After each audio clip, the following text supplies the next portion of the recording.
Thanks for the introduction. It's my great honor to give a talk here. So what I'd like to talk about is some results on the affine Deligne-Elusive varieties. So the motivations of the affine Deligne-Elusive variety arises in the study of the Xuhua varieties. And the Xuhua variety, this is actually the topics which actually have been discussed in the talk of the Rappaport on the first day and in the talk of the Schulze in the morning. And more precisely, the relation between the affine Deligne-Elusive variety and the Xuhua variety is that the affine Deligne-Elusive variety capture much of the structure of the special fibers of the reduction of the Xuhua variety, as mentioned 2 hours ago in the talk of affine. What I'd like to do is that I'd like to give a more Lie-theoretical approach to this affine Deligne-Elusive varieties, and actually I'm going to mention the applications in the number theory to the Xuhua variety in the very end. Okay, so to start with, so let's first forget about this affine. Let's first we call the classical Deligne-Elusive varieties. So here we start with the connected reductive group over the final field, and we have the forbiddiness. And then we will actually choose a sigma stable barrier subgroup, and then we have this well-known bourgeois decomposition. G into this is a double coset of the barriers indexed by the word group W. And another important feature when we actually think about this positive characteristic is that we have this forbiddiness. We can think about this forbiddiness twisted conjugation axiom. And in this case, there's a well-known result of the search long, which says that any 2 elements of G actually are sigma conjugate to each other. So in fact, in this case, there's only 1 sigma conjugate class. Well, nevertheless, the interaction between the sigma conjugation and the bourgeois decomposition is actually very interesting and very important. So Deligne and Lusztig in the seminal paper of the 76 introduced the so-called Deligne-Lusztig varieties. So how is this defined? So we start with any element in W. So we have this is a double coset BWB.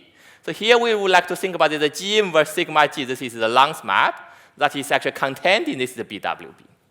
So what we can say is that this is a variety which we have this finite reductive group will act on this. And well, once we have the group acts on this variety, then it will automatically acts on the cohomology. And then this actually gives you some pertensions of this finite reductive group. And in fact, all the irreducible pertensions actually can appear in this way. And so then that actually leads to the beautiful the Deligne-Lusztig series, and later on the Lusztig's classifications of the irreducible pertension of the finite reductive group. Okay, so here we like to focus on some geometrical properties. Let's first recall what happens for the classical Deligne-Lusztig varieties. Well, first of all, this is always empty, and we know what is dimension. The dimension is just equal to the length of the W. And if we want to understand about the irreducible components, connected components, and well, so in this case, it is irreducible if and only if the closure is connected, and also there is a simple combinatorial description in terms of the element W. So this actually first obtained by Lusztig in unpublished note, then later on by Dean and Michel in 06, and Banafé and Ruki at the same time. And later on, Gertz actually give another proof of this. And well, so what happened in general? Let's say we start from arbitrary W. We want to know how many connected components are there. And well, so this just can be computed by this is the numbers of the rational points in this partial flag. So they have the very clear descriptions for the classical Deligne-Elusive varieties. And now let's move. So this is so now let's move from the classical Deligne-Elusive varieties to the affine Deligne-Elusive varieties. And well, let me just give you some kind of the motivations from the linear algebra. So here we start with a non-Archimedean local field, F, and we define by F Bravo to be the completion of the maximum unramified extension. And again, we denote by sigma the Frobenius. So what is so-called isocrystal? So isocrystal, then we think about the pairs of the finite-dimensional vector space, and together with the semi-linear bijection. And once we have the isocrystal, we have to talk about the crystal. So crystal is a lattice.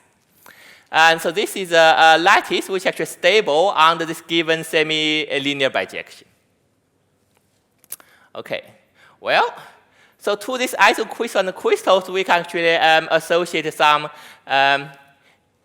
the so-called slopes. And so the isocrystal we can associate the Newton slope. The crystal can associate to the Hodge slope. Let me just give you a quick example. Let's think about this three-dimensional vector space. And so here, this element G just sends the E1, has the basis E1, E2, E3. G will send E1 to E2, E2 to E3, E3 to epsilon of the E1, where epsilon is just a uniformizer. And well, we just pick up the standard lattice M. So this is a crystal. In this case, so the Newton slope is just 1/3, 1/3, 1/3. And the Hodge slope is just 1, 0, 0, 0, or 1, 0, 0. And so in this case, if we actually start from this slope, we can actually draw the polygons. And you can easily say that the Hodge polygon is actually lies above the Newton polygon. They have the same ending point. Or in other words, if we actually think about this actually in the dominant order, then this Hodge slope is larger than or equal to the Newton slope. And well, so what happens in general? So this is actually what nowadays we call the Major Inequality. So it's actually first discovered by Major in the 73. Says that if you start with any isocrystal and associated crystal, then the Hodge slope of the crystal is always larger than or equal to the Newton slope of the isocrystal in the dominant order. And well, later on, well actually 30 years later, Cartwright and Rappaport, they actually studied about the converse question. So what this means? So if we start with an isocrystal, and then we compute its Newton slope, and if you pick up any sequence of the integers, a1 till an, such that this one is larger than or equal to this given Newton slope, then it says there always exists a crystal M of this isocrystal with this given Hodge slope. Okay, now so this actually, obviously this actually many in terms of the linear algebra. Now let's actually put this in a more group theoretical language. So what's the group involved? So here the group involved is just a GOM of this F Bravo. And well, this lattice, the lattice actually relates to this is a K, which is a GOM O of F. So this is actually the maximum compact subgroup. So what is isocrystal? So isocrystal just given by this semi-linear bijection. So in other words, this just corresponds to the sigma conjugate class of this element of this group G. So the crystal just corresponds to this is a double coset. And so this one is nowadays we call the Majors Inequality. So what it says that, well, the existence of the crystal just means that we can actually find the point in this K mu K that lies in this the given sigma conjugate class. Or in other words, the intersection is non-empty. So the Major Inequality just says that this intersection is non-empty if and only if this nu B is less than or equal to mu. Okay, so now let's come to these notations. So now we can actually work with any connected reductive group. And again, we denote this sigma by the Frobenius. And we actually choose the I. This is the Xuhua He subgroup, the sigma stable Xuhua He subgroup.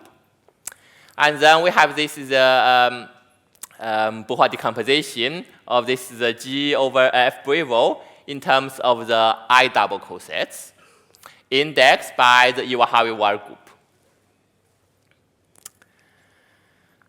Well, what is actually important I would like to actually point out is that this Iwahari-Wire group, this is a so-called quasi-Coxeter group. This has a natural Bourgeois order and also has a length function. Later on, we're going to say that the length function of this Iwahari-Wire group, in fact, actually play a very crucial role. So again, I have some of the basic facts that if you look at this dimension, so the dimension equal to the length of W, and we have this closure relation just given by the Bourgeois order. We have to say that, I mean, in the function field case, then this has a very natural geometric structure. In the mixed characteristic, then we have to take the perfection based on the series of the Barth and Schelser and Xingwen Zhu on the Witt-Grassmannians. Okay, so another thing I want to say is that the special case is that we can think about the so-called affine-Grassmannian case, is that in this case, if the G is unramified group, and instead of thinking about the Iwahari subgroup, we can actually think about the hyperspecial parahoric subgroups. And then we have this the Cartan decomposition into the double K orbits indexed by the domains co-weights. And again, we have this affine flag variety of this group quotient by the Iwahari and affine Grassmannians quotient by K. And in general, we can actually think about arbitrary parahoric subgroup, and then we can actually think about that quotient. But for this talk, I would like to make the notations simple. So actually, most of the time, I will just stick to this Iwahari case and the hyperspecial case. All right. So now, this actually is the definitions of the affine Deligne-Elusive varieties, and you have already seen this definition 2 hours ago in the talk of the Feynman. Well, let me just quickly repeat it. And so what we consider is that we just consider some subset of the affine Grassmannian or affine flag, such that the condition that G inverse B sigma G lies in this double coset. So the third one looks a bit complicated. So what the third one is about? So instead of thinking about the single affine Deligne-Elusive variety, we think about the unions of the affine Deligne-Elusive varieties. And this union, so this is actually a very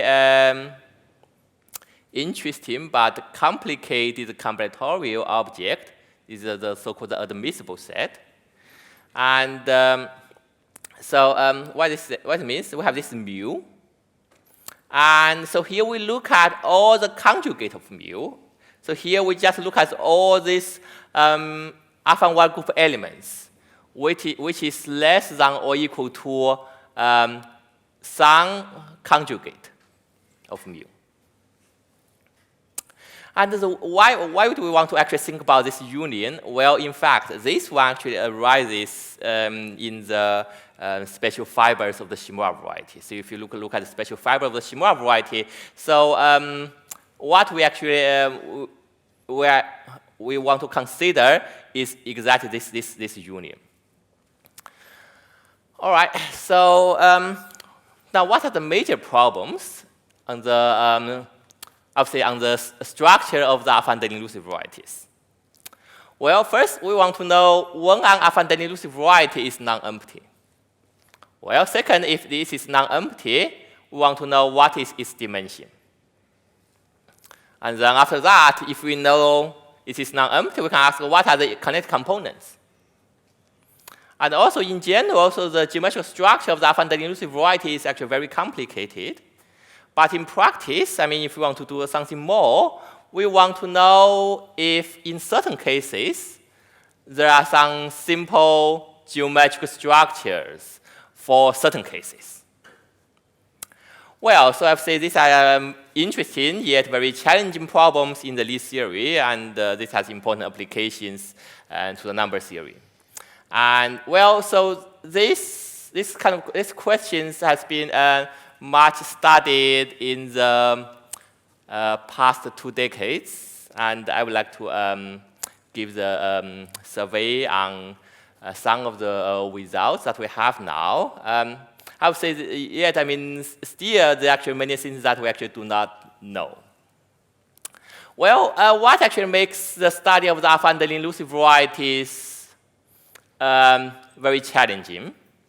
Well, we have just seen that what happens for the classical Deligne elusive varieties, and well, we have the very simple descriptions on these problems. It is always non-empty, and we know its dimension, and we have the short, simple descriptions for the connected and irreducible components. Well, so what the problem is that here we actually we don't have the non-theorem. Or in other words, there actually are more than one sigma conjugacy class. So you can see that we have the 2 parameters. We have this B, the sigma conjugacy class, and you have this W or lambda. This actually, the second parameter B makes the study much harder than the classical case. Well, so let's first talk about the sigma conjugacy classes. And this actually already appeared in the talk of the Peter Shells in the morning. So this is called the set of B of G. This is the sigma conjugacy classes. And in this case, it's actually classified by Cartwitz in the papers of the 85 and the later 1997, the sigma isoquist part 1 and part 2. He actually gave the 2 arithmetic invariants to the sigma conjugacy classes. Well, first one is just a pi 1g, and take this is a co-invariant by this Galois axiom. And the second, just take this is a rational dominant co-weights. And well, what I'd like to talk about is actually kind of a more explicit way to understand the Cartwitz classification. Well, so this actually first appeared in the paper of the Gertz, Hens, Cartwitz, and Ruhlmann in the 2010 paper for the split groups, and later in my paper in the 2014 and in the generality. So here, what we consider is the following. So here we actually we want to think about the Xuhua He group as a skeleton of this is a larger group G over F Bravo. And here we would expect that, I mean, in fact, the Xuhua He group would actually capture much part of the structure of the G of F Bravo, so that we can essentially translate many of the problems from the G of F Bravo back to the problems on the Xuhua He group. And well, to start with, is that so here for this B of G we think about sigma conjugacy classes, and here for this is a Xuhua He group we also want to think about the sigma conjugacy classes. And so well, the first claim is that this map is surjective. In other words, for any sigma conjugacy class, we can always find a representative in this is a Xuhua He group. Well, once we actually know this, then we can actually write more explicitly the 2 invariants of the Cartwitz. So here, the first one is just given by, we first take the natural projection from the Xuhua He group to this quotient, this natural coset, which has a pi 1 of G.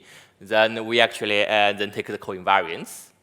And the second map, how do we actually get the rational dominant co-weights? So here we actually start with element W. So the Xuhua He group consists of 2 parts, the translation part, the lattice part, and the finite He group part. But if you raise to the high power, then we can actually clear this finite He group part. So you only have this translation part left. So if we take this high power, then what we get is just this. We have to see here we have to take the sigma conjugation action, take this into account, but then we raise to the power. We just get this translation.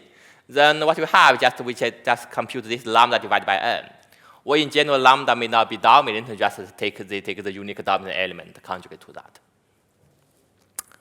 All right. Well, so still there's actually some questions left. Is that we say this map is actually surjective, but in general this is not injective. So we need to find nice or find a canonical section of this map. And well, in fact, there is actually something interesting actually happens in the Xuhua He group. So we actually call an element sigma straight if we actually consider about this the sigma twisted power. Take an arbitrary sigma twisted power, compute its length is actually equal to the this power times the length of W. Then in this case, we just call this element a sigma straight element.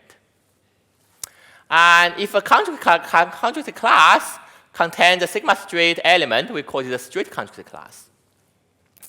Now we use this is a double line to denote the set of the sigma, the straight sigma conjugate classes. Well, I would say this, I would call this the GIT quotients for this Xuhua He group. Well, although, so we know that, I mean, the Xuhua He group is discrete. But what do I mean, the GIT quotient? Well, later on, we are going to say, in fact, that we can actually assign to this a very nice topology, which actually is compatible to many other things. And then for this reason, that actually I use this notation of the GIT quotient to denote this set. Well, so what we have now is that, well, if we actually think about the set of sigma conjugate classes, there is a very canonical one-to-one bijection with this the B of G.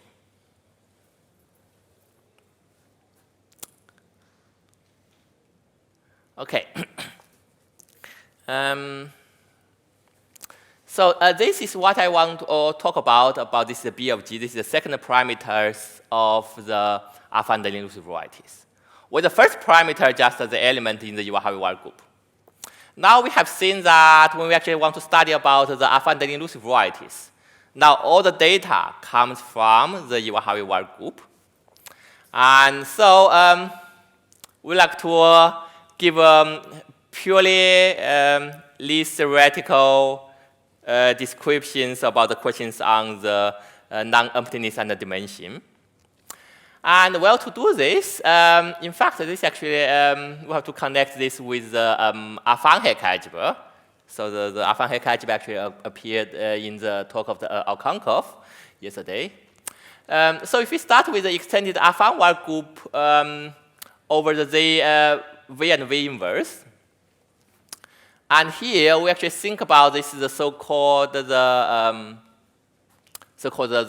look at its image in the cocenter, which is the H quotient by its commutator, well, the sigma twisted commutator in this case.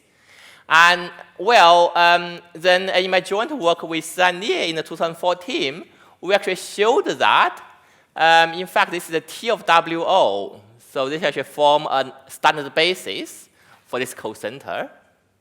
And any other element, let's say T of W, can be written as the linear combinations of the bases. But what is important is that this coefficient is actually the polynomials with non-negative coefficient of the variable V minus V inverse. So here we actually we have actually done some kind of the shift. So you can think about the V minus V inverse as some kind of the shift to the Q minus 1. So in other words, what we get is just some polynomial with non-negative coefficient of the over Q minus 1. And well, so this T of WO, so what is the index set? The index set is just given by the sigma conjugate classes. And well, what is crucial here is that we can't use arbitrary element. And so here we have to use the so-called minimal length element for this WO. And well, I would say the study of the minimal length element, this is also a beautiful non-story, but unfortunately I don't have the time to talk about here. But I just want to emphasize that the length function actually did play a very important role in this study. Now, once we have this the so-called class polynomials, and now we can actually translate the studies of the dimension of the affine Deligne Elusive varieties in terms of the studies of the class polynomials. Or more precisely, this is what I call this the dimension equal to the degree theorem. So the dimensions of this is the affine Deligne Elusive variety. Well, so we have to think about all these conjugated classes. Sigma conjugated classes correspond to this B. Remember, we have this map, which is surjective but not injective. We have to think about all these fibers. And for each fiber, we have these three terms. The first term is just the length of W. This is just some data which is given. The length of WO, this is also very easy to compute. Then in the end, we just compute the Newton point, the Newton vector associated to B, and then we do the evaluation with 2 of rho. So this term is also easy to compute. You see, what is actually essential in the right-hand side is just this is the degrees of the class polynomials. This is what I call this the dimension equal to degree theorem. And well, by convention, I would say that the empty set has the dimension negative infinity. The zero polynomial has a degree negative infinity. And we know that negative infinity plus any number is still negative infinity. Well, so this actually also gives the criterion for the non-emptiness of the affine Deligne Elusive varieties. Well, I have to say that, this actually translates the study of the affine Deligne Elusive varieties to the study of the class polynomials. The class polynomial, in principle, can be computed if we know the character tables of the pertencences of the affine Hecke algebras. But that one is actually a very, very hard problem. To get some more explicit patterns of the affine Deligne Elusive varieties, then we need to actually combine this result with some other method. But one other thing I want to point out is that, so here if we start from here, then we can actually look at the asymptotic behaviors as the W goes to infinity. We fix the B, let the W goes to infinity, we can look at the asymptotic behavior of this dimension. Well, this term is complicated, but then it actually does not really matter that much because the degree is actually in fact bounded. So what is matters, this term is also bounded, this term is bounded. So asymptotic behavior is that when W goes to infinity, if this XWB is non-empty, then this dimension is roughly the 1/2 of the length of W. So this actually is totally different from what happened in the classical situation. Okay, so from now on, so I want to talk about some more explicit patterns of the affine Deligne Elusive varieties. First, the non-emptiness pattern. Well, this has been studied by many people, and they get the complete answer to what happened for the affine Deligne Elusive varieties in the affine Grassmannian. Well, I have to say that. So here, this result is actually for the affine Deligne Elusive varieties in the affine flag. Well, if we know everything about what happens in the affine flag, then we can just take the projections and we know what happens in the affine Grassmannian. But unfortunately, because of this computation of this term is extremely difficult, so we actually do not know the whole picture of what happens in the affine flag yet. Okay, so what happens in the affine Grassmannian? So in the affine Grassmannian, so this x lambda b is non-empty. Well, if and only if, well, first they have the same image under the Cartwright map, which just roughly says that they actually lies in the same component in the affine Grassmannian. What is actually crucial is this condition. This is a major inequality. And well, so So this only if direction is actually first proved by Rappaport and Richards in the 1996. And then later on, Cartwright actually gave a more group theoretical proof of this direction in 2003. And the if direction and is actually, so which is the if direction is actually harder. So this is actually the so-called converse to the Major Inequality. So this is finally obtained by Gashi in the 2010. Okay, what happens to the affine Elusive varieties in the affine flag? Well, so here we have to put some more conditions. Well, we have to assume that this element B is actually basic. I would say that, I mean, this actually, in the study of the Shimura varieties, this actually corresponds to the study of the supersingular locus. And this is actually one of the most interesting case. And in this case, this XWB, and well, I have to say this condition just means that the Newton point is central. So the major inequality in this case is automatically satisfied. However, there is another obstruction which actually appears, which is just we have to think about not only this Cartwright map, but in fact, we have also to think about the Cartwright map for many smaller and smaller Levy subgroups. And so roughly speaking, it just says that this is actually the only obstruction to this is a non-emptiness pattern. Well, this is actually first conjectured by Gertz, Hens, Cartwright, and Ruma in 2010. And they actually proved the only if direction for split groups. And in the 2015, so in the joint work with Gertz and Nier, we actually proved the only if direction. And we actually prove this actually for any quasi-split groups. And finally, so what happens if we want to think about this is the unions of the affine Deligne Elusive varieties? So this is actually crucial in the studies of the Shimura variety. And well, so this is actually conjectured by Cartwright and Rappaport. This says that if you think about this union is non-empty if and only if B lies in this actually so-called BG of mu. So this actually also appeared in the morning's talk of the Peter Shields. So it just says these actually two conditions are equivalent.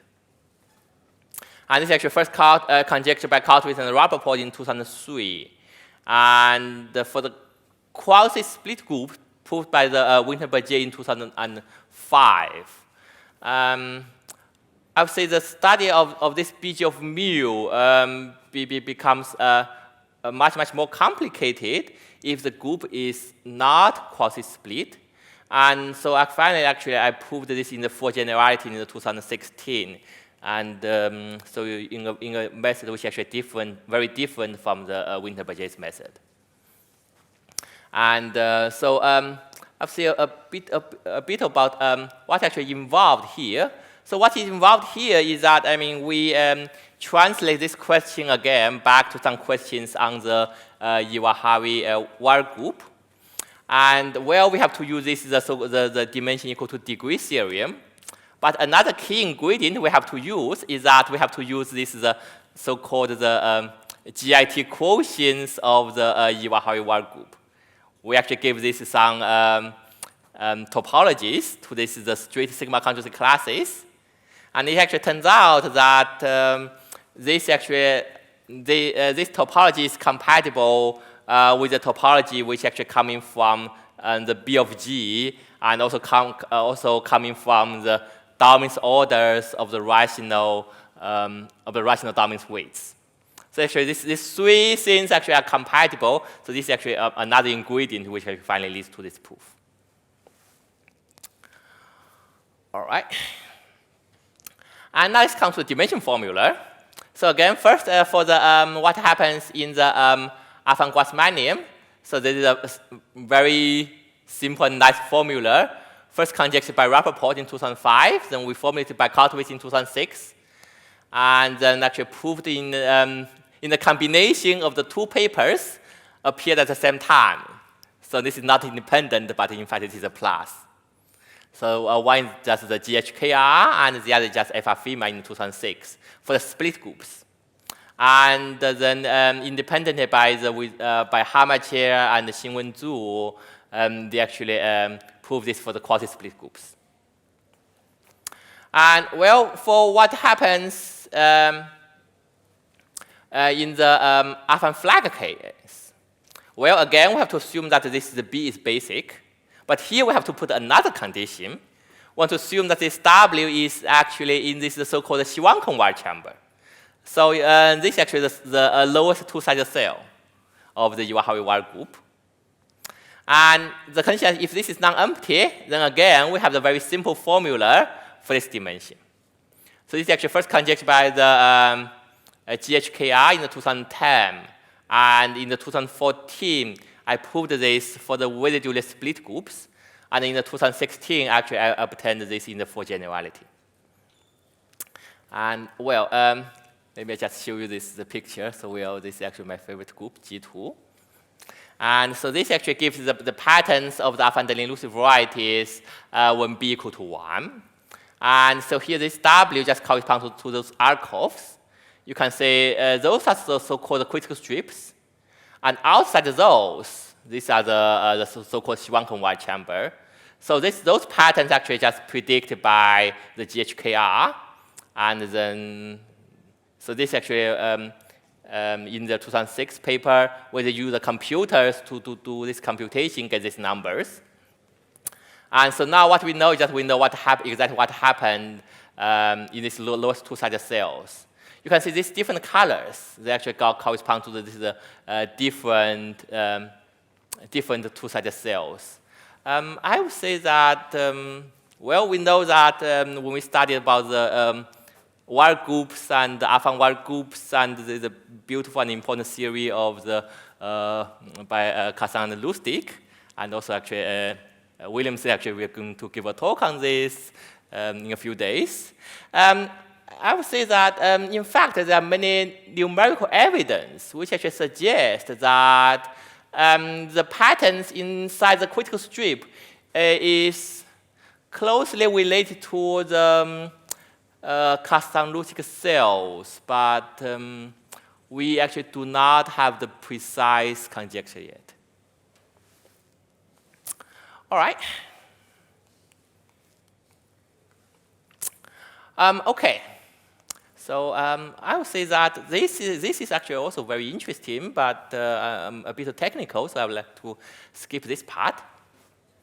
And now let's come to the canonical component. So what happens for the canonical component? First, what happens in the affine Grassmannian.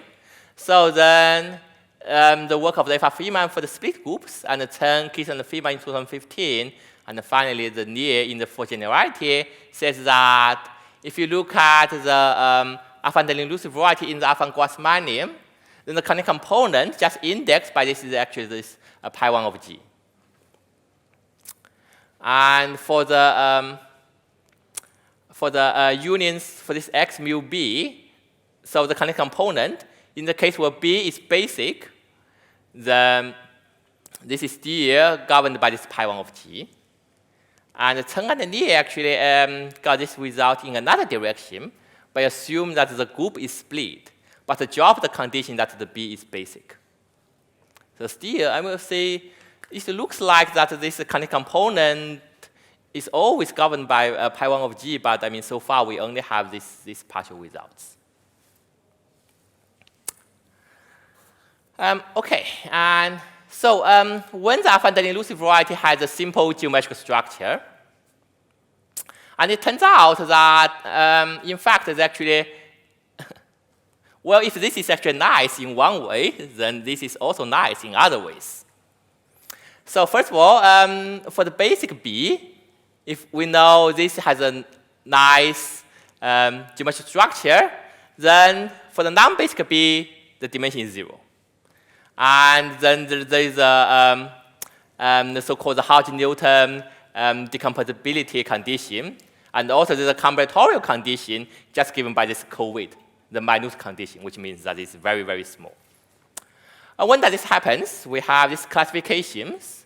Well, it has been studied by many other people, Harris-Tyler's, the fake unitary Dreamfield case, and the Fowler-Wedholm in 2011, and Rappaport-Testig-Wilson in 2014, and Hilbert-Bunta case by Tian and Xiao, and SO2M by Hall and Papas. Well, I've said that previously the people actually studied about this only for the hyperspecial level, but now we actually know this for arbitrary parametric level. And there's also a few exceptional cases. Okay, some applications to the Shimura variety. And well, we actually, in the 2017 paper joint with Rappaport, we put several axioms of the Shimura variety. Under those axioms, we know, well, Shimura variety has the two important stratifications, Cartwright-Rappaport, indexed by W, and Newton, indexed by B. So it's just the two parameters of the affine Deligne Elusive varieties. And it says that this strata actually are non-empty if and only if they're exactly in those expected regions, a admissible set and B of G mu. And also we have this is the so-called Cartwright conjecture to talk about the clear relations between this Newton strata that's given by this Darwin's order. And also there exists a very nice stratifications for arbitrary parametric level.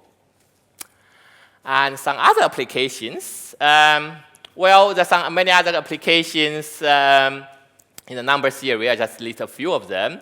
The Wright and Hartle, they have the Langlands-Rappaport conjecture in the function field case in the for generality, and the work of Kissing and his student Ronzhou on the original Langlands-Rappaport conjecture for the Shimura variety. And well, in all these cases, actually the non-emptiness and the canonical component of this x mu b actually used. And also this is a result actually mentioned 2 days ago in the Fox talk. That is actually typed as the so-called weakly admissible equal to admissible condition, a conjecture of the Fargan and Rappaport. And also there's the many works, the Rappaport, Testig Zhang, and Li and Zhu towards the Wei Zhang's arithmetic fundamental lemma conjecture. And also the work of Helm, Tian, and Xiao on this the Tate conjecture. Okay, so the last minute, let me just list a few open questions. First, the non-emptiness pattern of this XWB for the non-basic B. And we would like to understand what happens for the asymptotic behavior. And the dimension of this XWB when B is basic and W in the critical strip. The numerical evidence suggests that it is actually related to the Cartan-Lusztig theory, but very little is actually known. And also the dimension of this XWB, still very little is known. And finally, this is a connect component. Well, in fact, I mean, we can actually guess what are the obstructions, but we only know the partial results. And we see this actually many interesting questions and challenging questions. And also, if we actually know this, they would have important applications in the number theory. Well, finally, so there are many questions that I don't know, but we will know. Thank you very much.